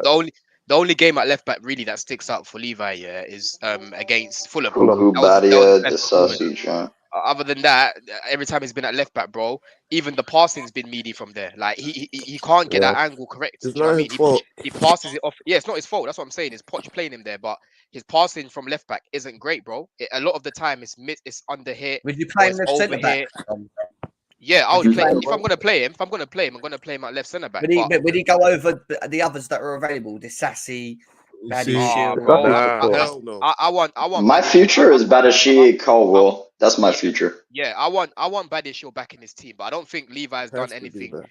too bad, like too mad to be dropped. If that makes sense, I think Levi should Baddy start. Shield a better Honestly- defender than Colwell. Is that what we're saying right now? Yeah, Baddish No, is a better These defender. are like He is. knife edges, man. Like For I don't sure think he's there's a better. big difference between a lot of these guys. It's not like massive difference. Mm. Everyone has their strengths and weaknesses. It's just what you need in a partnership that you're looking for. Like I don't think that. But who's- that was 50. Yeah, but Couch, you know what who's the you know what most main thing is for me, well-rounded yeah? defender? Yeah, you Oh, know go what ahead, the go main ahead. thing. You know what the main thing is for me with Baddish Shield. Number one, he's fucking massive, right? Pause. He's what 6'3" He is or whatever. He's a tall guy. He Yeah, is massive. bro, he's big, bro. And then when you see him at the back, he just brings that. You know what? How we're speaking about Sanchez, he scares you on the ball. Baddish Shield just calms me down, bro. Like he calms me down. He And it's not does. like his passing isn't. Yeah. His passing is good as well. Like Cole's got better passing in my opinion, but Baddish Shield's passing range is very good from the back, bro. Baddy Shield's Very good biggest from the back. biggest weakness for me, from what I've seen of him playing last season, was his understanding and awareness of his positioning Exactly. when we were being attacked. And The thing- he got. But that comes with more situation awareness, like being in those situations more. Because I'll a give you lot an of the example. times, The thing Go. is, Jem, I yeah, I'll be real with you, bro. Like there No, was no. a few games. There was a few games last year where he was a bit shabby, but I can't ignore the fact that we didn't have a proper DM last year, bro. Like we were just being run through, right? If you're running at centre back, even if you keep running at Diaz and Stones all game, they're gonna break at some point. They are gonna break at Mhm. some point. Do you know what I mean? They need some cover. I'm they going need to go some help. Colwell. Yeah. I just think I would Colwell- go with Colwell. I would go with Colwell for this game, but I'm just saying that Yeah. I think Baddish was a better defender. Colwell that's hasn't that's done really the anything- question, though. Who's going to be the two CBs when Silva leaves? That's the more interesting thing to me. But we have to wait Well, until the end of this year, really. Cole's a It'd be little Baddish too Shield. similar to Silva for me. That's Don't be where shocked I if it's- fall short. Don't be shocked if it's Baddy Shield and Disassi, by the way. I could see that happening, to be like, honest. I'm not mad at Disassi. It's just like I feel like he has that capacity to just Yeah, but if do Poch something does stupid. do I that, don't if know. Poch does do that, he better not fucking start Levi at left back to make everyone happy. Cucurella's been playing well, bro. He needs to be Mhm. starting. Exactly. Oh, who What goes does he left need back? to do? What else Who does he goes need to left do back? to start? Cucurella. Like, Cucurella. Only one that's only fit 100%. left back we have is Cucurella. Again, he What doesn't else trust does he need to Matson. do? Cucurella's not been getting his Maybe flowers Cucurella. this season. He's been one of our best players for the past month. Yep. That's He's true. had, Easily. I wouldn't overgap Facts. it. He's had some. Like, you are right. He's had some good games recently, but obviously, again, you have to hold some He said standard month. to himself. Yeah, He said a month. He was He's right. had some He's good performing games. better than Colwell at left back. That's for sure. Hey, yeah, he's performing better than a centre back at left back. That's fair enough. And obviously, I'm not going to say that he's been terrible. I'm not going to make hate on Cucurella. Like he's had some good games of recent. So cool. I'm happy to see him start. But obviously, he still needs to do more to justify even being here long term. Because again, we got to remember he's only here because Chilwell was out injured, and obviously Matson isn't been trusted to play 100%. left back. And obviously let Lewis Hall go as well. So I mean, And we let obviously, Lewis Hall go. I'm Step happy. up too. My I'd be thing more. is chill Let me up say, and I should step be up. more. I'd be more comfortable seeing him play left back against City. As comfortable as he can be against potentially Doku or Foden up there. But yeah, What, he's got to start there what's, though, on left back. what's Cucurella's? What would you say Cucurella's strength this season has been compared to what was last year? Is it his overall reading of the games better? Is it that he's doing something? What's he doing that's He's what you touch think's tight all the better time, this and he year? gets really tight to his man and wins a lot of duels. Like he's winning a lot of duels. You know, so Mhm. No, it's that not really that his aggression. positioning's been better. It's just like when he gets touch tight, he's winning the duel a lot of the time. He's coming away with the ball. He seems more Yeah. tuned in. That's really what it is. He just Making the I think correct it could be pass down after to the fitness as well, tackle, because those again, types there of were about times him, things. obviously last season we know he wasn't fully fit either. So again, that aggression's been there, which you can obviously do a bit more when you know that you're fully fit and you have the gas tank to go enough throughout the 90 minutes. So yeah, definitely, I think the aggression's definitely helped him. We saw that in And- the Arsenal game. So yeah. What I love about him as well, he literally plays what he sees, bro. Like there's no Yeah. hesitation. Yep. He just sees the pass, bam, it's going in there Go straight for it. away. yeah. Do you know what I mean? He doesn't dilly dally on the ball. He's been good, man. I can't lie. I Is hope a, he fit, gets is, a, Is a fit Ben Chilwell better than a fit Cucurella? Like a fully Nah. fit Cucurella? They bring different things, man. Jem. 2023, Ben. Different players, different Which players. But What we How we, need, yeah, which how Ben? we say, especially Which on the Ben we ball, talking Cucurella's a about, better fit. yeah. Champions League winning Ben Chilwell? Like, yeah, we need to be very Bro, specific here. Jem, Which one we? if you look at both sides of the pitch, yeah, we trade triangles, bro, with both sides, literally, yeah. Cucurella is so important in how we build those triangles out from the back on the Yeah. left hand side. Do you get it? Because he gets the ball wide, he pops it into the midfield, he pulls off, he gets it back, bam, we're gone. Do you know what I'm saying? But Chilwell on the ball, bro, he's not doing that, man. He's not doing that. He's gonna try drive at the man, or he'll just lose the ball. He's sloppy on the ball. Do you know what I'm saying? So for Again, how we want just to also play, to how add, we want to build, Cucurella's better.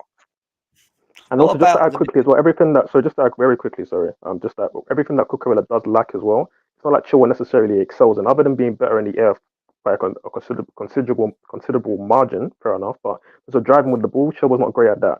He'd be good at making runs off the ball, but in terms of being on the ball to drive with it, he's not great at that. He's not great in tight areas. You know, he's very basic on the ball in terms of his Yeah. decision making. At least with Cucurella, he will see a pass, he will fizz it in at a good pace and try and get triangles popping at a good pace, which can obviously beat a press. Chilwell isn't good at Yeah. that. So for how we play, especially on the ball a lot, I prefer Cucurella. And Yeah, Chilwell's Cucurella not, he's been not getting modernized enough, forward man. recently. He been He's getting not very forward. good in the final third, though. He's Let's be not, real. but yeah. no, he's Yeah, he's a decision defensive making. No one in the final third has been well. But he's up Bro, there. at Brighton, yeah, he was whipping those crosses in, bro, for fun. Like, I don't know why we're not seeing it much here. Maybe it's an instruction from Poch. I don't understand, because at Brighton, bro, that's what he was doing. He was literally whipping it. He's It's not that he's not. He's just not finding the man. Is the Yeah. midfield three the same three that we've got? Really? Is it just Caicedo? Or Enzo, Caicedo, Gallagher. Yeah, I think that's unanimous. I'm We getting all tired, You bro. know talking about why. our thoughts or what we think? I'm getting tired, bro. I'm sick Oh, of we're it. going on what? Listen, Lavia was back at the end of November. No, but same reason we didn't put Batishil in. They're not fully fit yet. Like, What about and if they're not this? fully And fit, it's hard they're to not bring ready. guys into games like Woo-hoo. City or Newcastle half cooked. Like, you have to be fully ready Carney, to you play gonna have a those kind of setback? games. Yeah. Did Carney have a setback as well?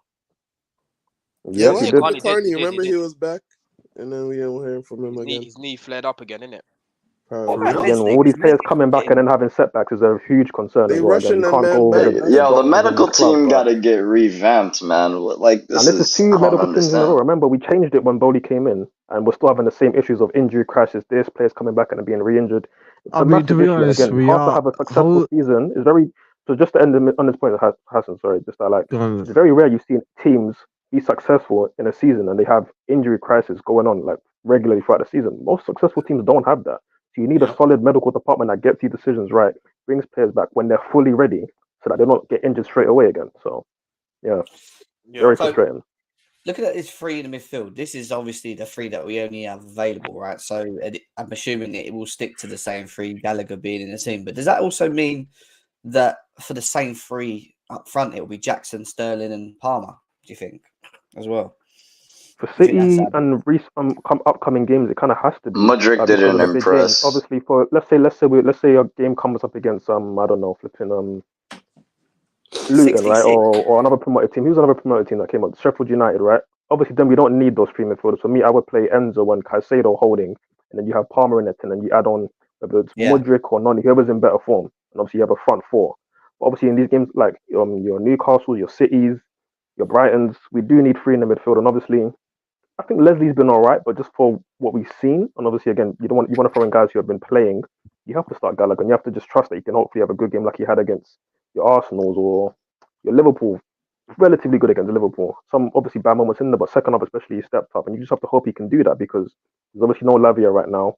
Leslie had some good moments. He's done decent when he's come off the bench, but obviously to start these games, it's a bit difficult. But at the same time, if you're looking at it tactically to get the best out of Caicedo, if you push him forward and you have someone like a Leslie holding.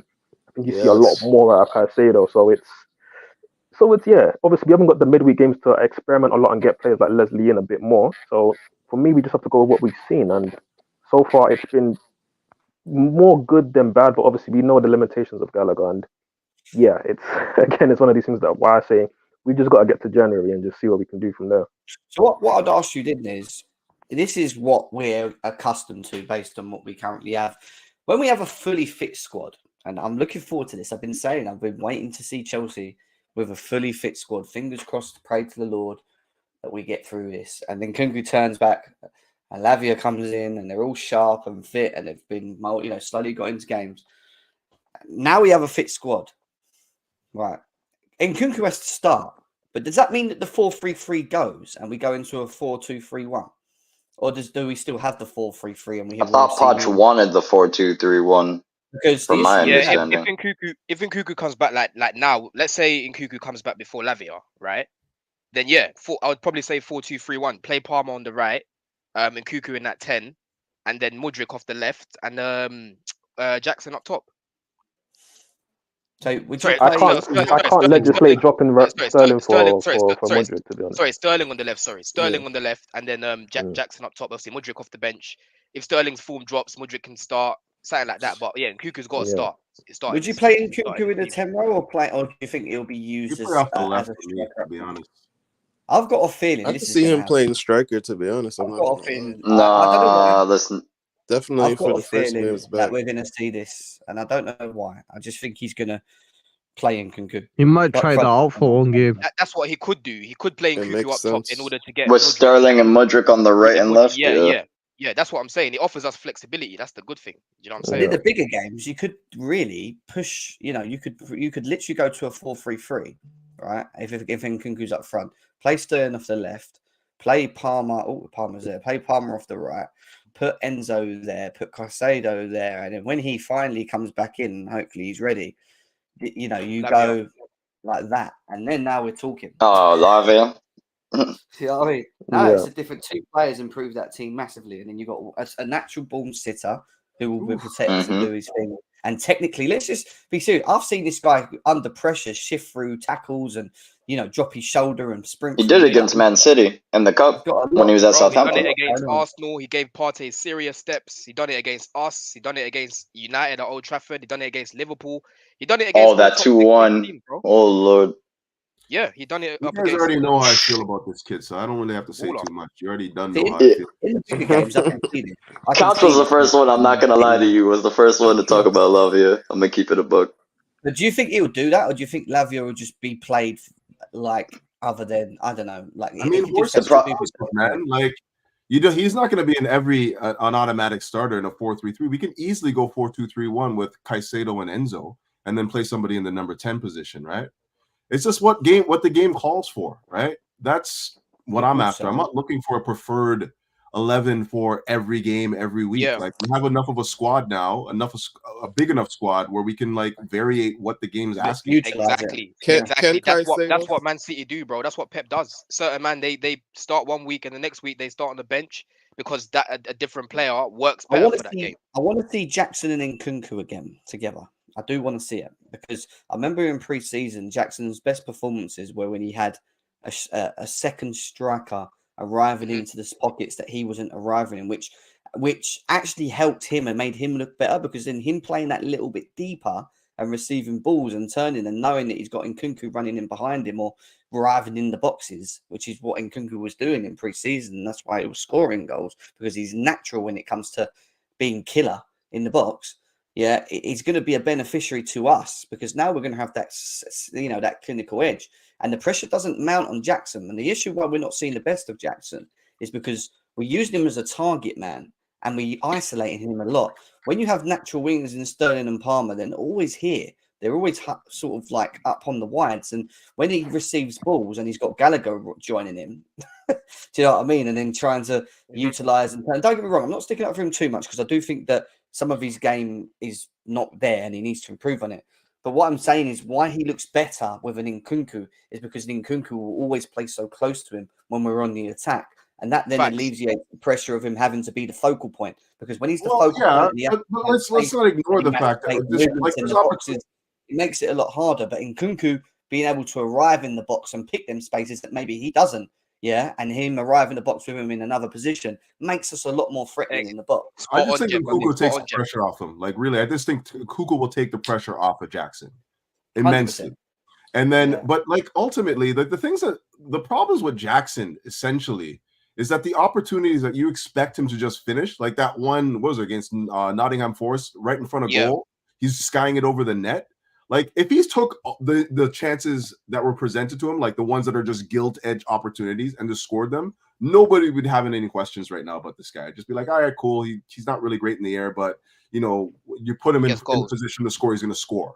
You know what I mean? Agreed. He's not doing that enough yet. That's the problem. It's not about like finding somebody else to play off him to give him more opportunities. I think it just comes down to the fact that like he needs to be better in front of goal.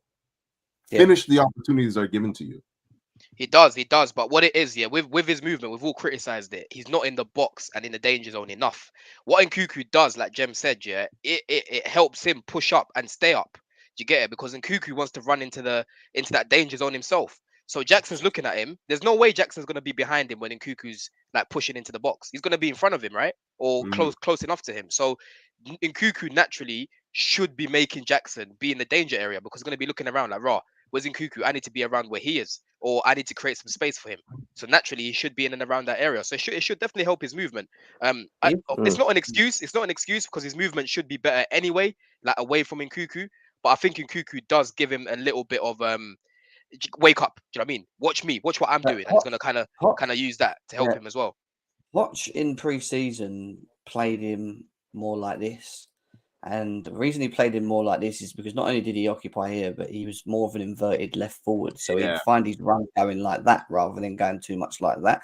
And why I think we might see this more, and it could be that we set up like this, is an issue for Cole Palmer to a degree. Because if you play a 4-3-3, you could play Cole Palmer as like that, floating sort of going into a 4-2-3-1.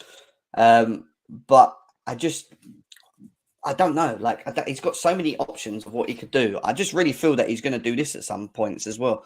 And then you'll see Sterling there and whatever, and then Palmer on the right, and then he plays more of a midfielder. If a Gallagher plays, a Lavia plays, he's I think he's got the options to do either. And again, it gives us really good options, right? These two players are so many different options for us now.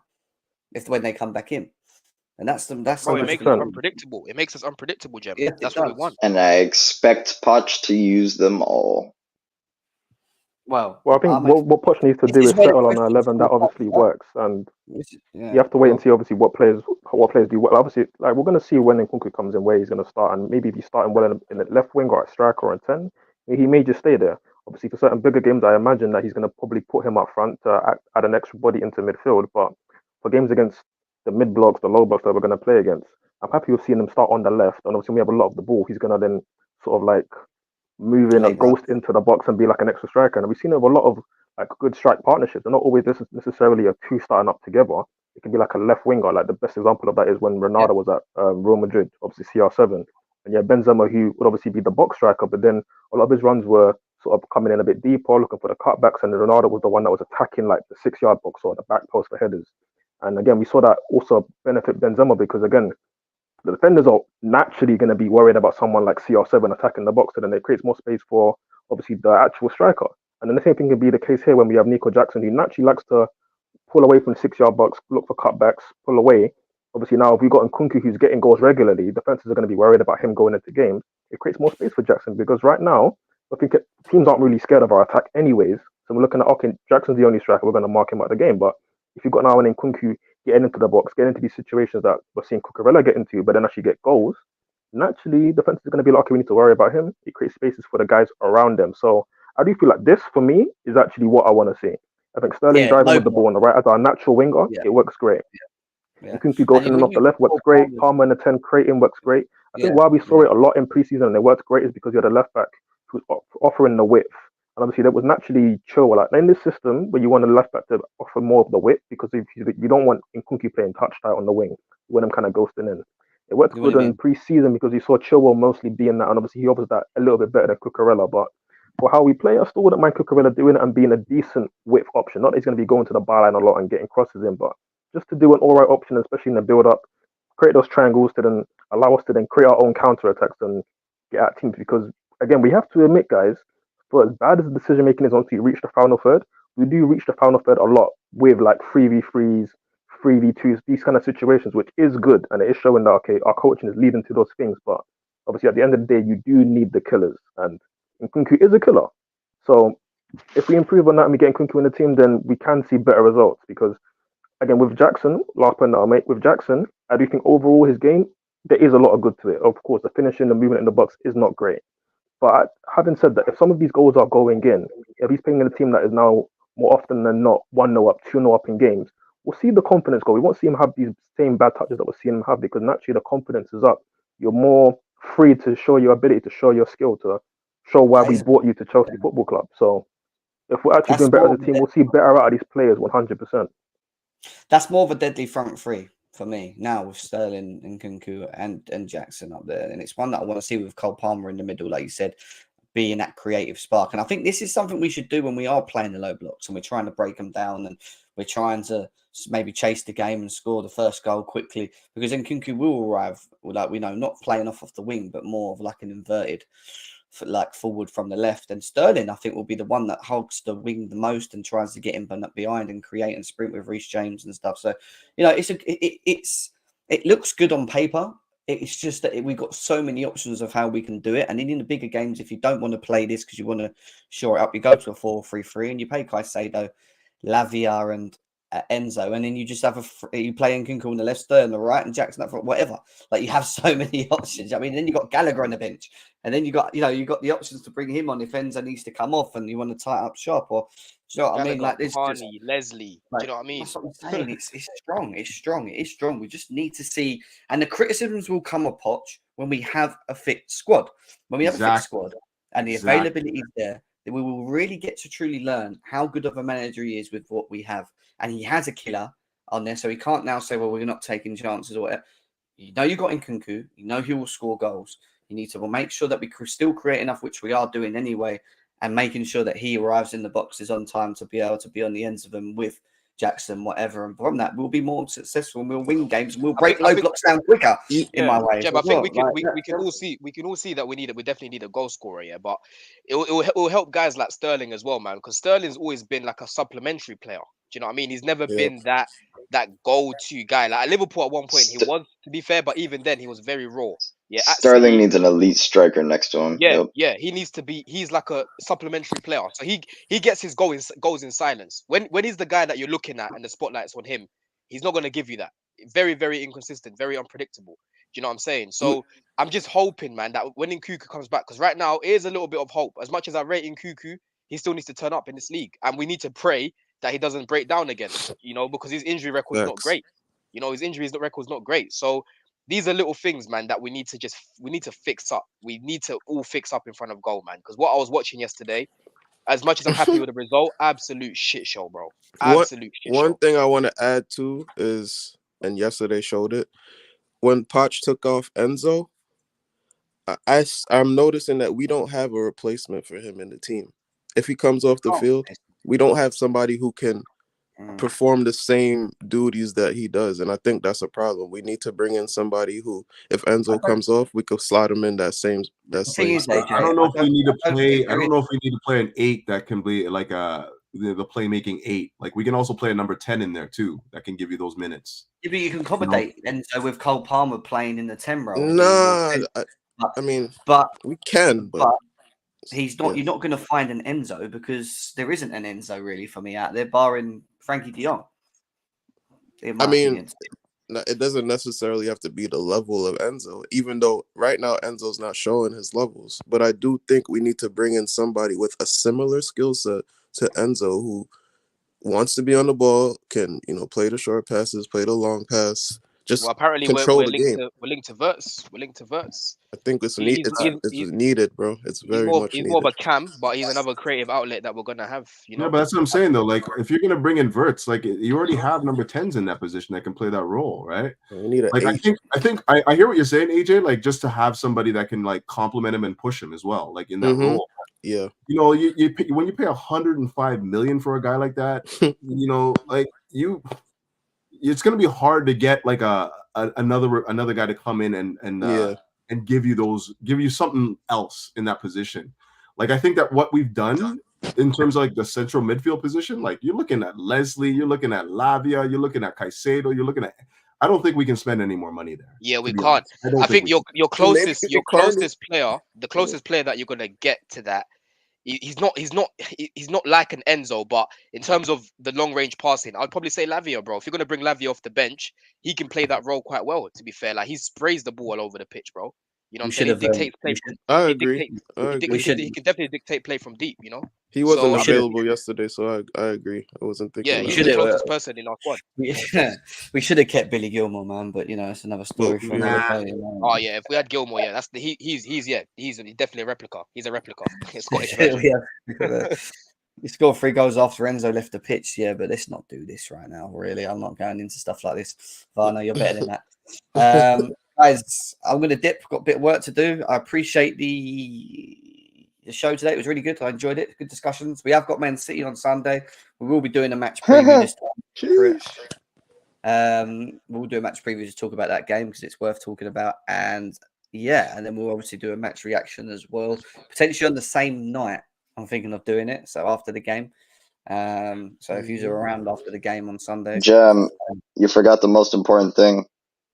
Go on. Tottenham get battered everywhere they go. Everywhere they go. Hey, I'm shameless. Hey, facts. I hate that club. I hate that club. Listen, guys, we have to be real. Like, as bad as we are as a club, and like this whole bandit era. So I didn't mean to cut you off, and obviously the connection's not been the best. But again, as bad as we've been, there's never been a time in history where we've been top of the table, unbeaten, and we go and get slapped by a team 4-1 at home. Like, I'm sorry, but you have to. That's some serious Tottenham bottle drop gene in there.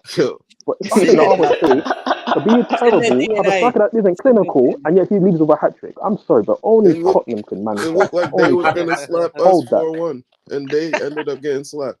That shit don't make no sense. They got to hold that. Yeah, I'm beating, you know. Say Michael Jackson has more of a chance of scoring a hat trick than Jackson, and he goes and does it. With a hattie and a C, you know, on your home patch, boy, 3-point lane is real, bro. Man, 3-point lane is back, bro. It's back. Yeah. Yo, I'm gonna be in Hawaii, man. I'm taking my time to, enjoy some sun. You know, I'm gonna be in Hawaii. Yeah. But I don't know exactly when the time, like what the timing is for the game. But if I'm around, I'll definitely jump on. But win or lose, I'll be sitting on a beach just chilling. So. Hey, listen, couch. You have do not disturb as well, man. Just flick that on and that's it. At least it's the same day as we're playing City, mate. So whether we win or lose, you can always still just lie back and take in the sun. But I'm praying for a draw. Let's be honest. Guys, well, we should have beat. Listen, we should have beaten Arsenal. We didn't. We bottled it. We beat Tottenham. So the games where we actually, Liverpool too played quite well. They could have beat Arsenal, and I would have been calm losing to Man City. I'm not saying like losing a game's acceptable, but still, it's like fuck. And the Brentford game. Don't forget. We're gonna beat Man City anyway, 2-0 anyway. But that's another story. Anyway, guys, big love. See you very, very soon. Hope you enjoy the show. Smash the likes, leave a comment. Up the Chelsea. Spursy, you are. Bless up, everybody. Bless.